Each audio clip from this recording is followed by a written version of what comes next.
Halo, saya Hutomo Ibrahim Malik dan pada kali ini saya akan membahas tentang simbol swastika dengan menggunakan pendekatan interpretatif Clifford Geertz.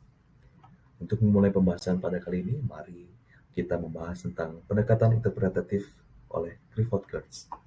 Bahwasanya Clifford Geertz tahun 1973 dalam bukunya The Interpretation of Culture mengemukakan suatu definisi kebudayaan yang dibagi menjadi empat. Yang pertama yaitu suatu sistem keteraturan dari makna dan simbol-simbol bagi individu-individu dalam mendefinisikan dunia mereka, mengekspresikan perasaan-perasaan mereka, dan membuat penilaian mereka. Yang kedua, definisi kebudayaan sebagai suatu pola makna-makna yang ditransmisikan secara historis yang terkandung dalam bentuk-bentuk simbolik sebagai media manusia berkomunikasi, memantapkan dan mengembangkan pengetahuan mereka mengenai dan bersikap terhadap kehidupan. Yang ketiga, definisi kebudayaan sebagai suatu peralatan simbolik untuk mengontrol perilaku, sumber-sumber ekstrasomatik dari informasi. Dan oleh karena kebudayaan adalah suatu sistem simbol, maka proses kebudayaan harus dipahami, diterjemahkan, dan diinterpretasi. Rappaport 1969 melengkapi tentang definisi kebudayaan, yaitu serangkaian sistem simbol yang digunakan oleh manusia sebagai pedoman perilaku dan strategi adaptasi. Bidang studi antropologi simbolisme atau juga disebut sebagai antropologi interpretatif atau antropologi humanistik berupaya mengorientasi kembali antropologi kebudayaan dari strategi menemukan eksplanasi kausal bagi perilaku manusia menjadi strategi untuk menemukan interpretasi dan makna dalam tindakan manusia.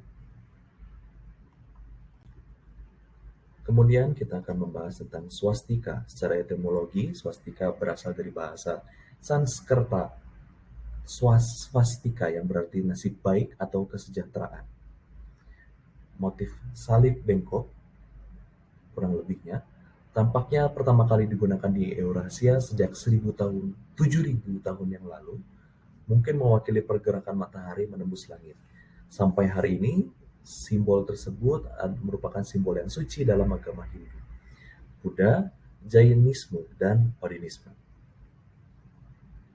Dan lambang ini merupakan pemandangan atau lambang yang umum ditemukan di kuil atau rumah di India atau Indonesia. Swastika erat hubungannya dengan Swastiastu yang merupakan salah satu simbol bagi ajaran Dharma. Adalah dasar kekuatan dan kesejahteraan Buana Agung atau makrokosmos dan Buana Alit mikrokosmos. Bentuk swastika ini dibuat sedemikian rupa sehingga mirip dengan galaksi atau kumpulan bintang-bintang di cakrawala yang merupakan dasar kekuatan dari perputaran alam ini. Dalam Ganesha Purana, dikatakan bahwa swastika merupakan lambang dewa Ganesh atau Ganesha. Lambang ini harus dibuat sebelum melakukan kegiatan baik. Oleh karena merupakan suatu kebiasaan untuk mengawali dengan lambang swastika, sedangkan dalam Regweda dijelaskan bahwa swastika adalah lambang dewa Surya, merupakan perlambangan jalannya matahari, yaitu sebagai simbol gerak nan abadi yang muncul dari arah pergerakan semu matahari dari timur ke barat.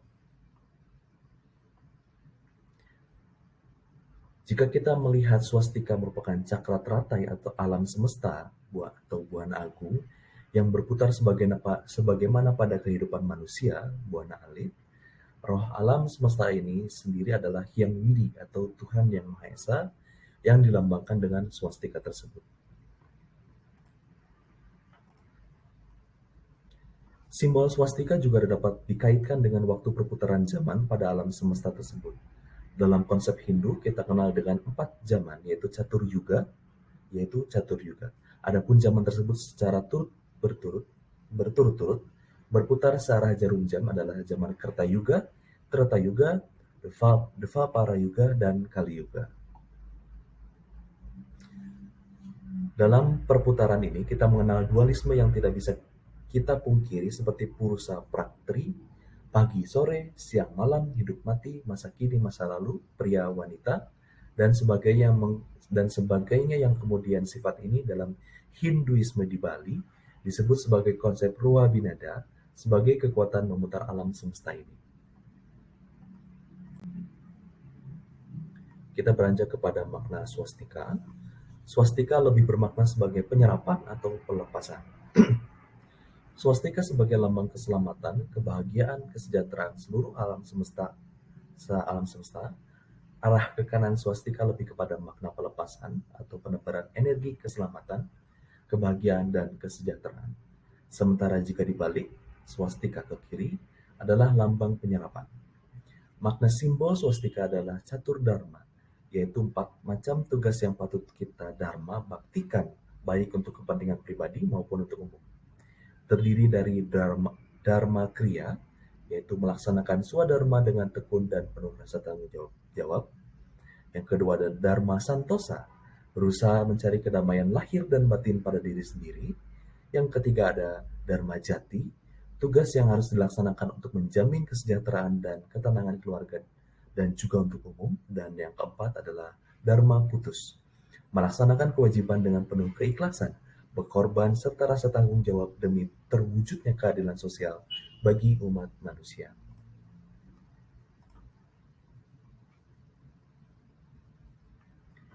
Swastika juga memiliki dasar lambang saling menyilang yang kemudian di Bali dikenal dengan tanda tapak dara. Tanda plus di Indonya disebut satya. Gambar tapak dara di Bali biasanya digunakan untuk menolak mara bahaya atau memberi ketenangan kepada seseorang setelah terjadi sesuatu yang mengejutkan. Tapak dara sebagai dasar swastika dapat mewakili trihita karana, yakni garis ke atas sebagai prahyana, yakni hubungan harmonis kepada Sang Pencipta, garis ke bawah sebagai palemahan, yakni hubungan harmonis kepada alam dan ciptaannya, selain manusia.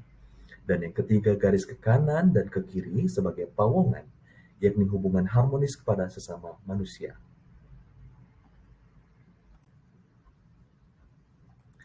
Swastika dan lambang Nazi. Memang pada kenyataannya lambang swastika di zaman kini gitu ya, kita lebih mengenal swastika, lambang swastika yang miring atau swastika yang tidak miring. Tetap kita kita amati atau kita kenal sebagai lambang Nazi. Padahal kenyataannya ada perbedaan, bahwasanya lambang swastika yang diterapkan oleh Nazi berbentuk miring kurang lebih 45 derajat ke arah kanan, kurang lebih seperti di gambar. Dan fungsinya pun lebih kepada dianggap sebagai identitas Arya dan kebanggaan nasionalis Jerman. Kemudian dugaan tentang keturunan budaya Arya orang Jerman ini kemungkinan merupakan salah satu alasan utama mengapa Partai Nazi secara resmi mengadopsi swastika atau Hakenkreuz atau bahasa Jerman dari salib berkait sebagai simbolnya pada tahun 1920. Mungkin demikian penjelasan tentang simbol swastika dengan menggunakan pendekatan interpretatif Clifford Geertz. Sekian, terima kasih. Sampai jumpa pada pembahasan berikutnya.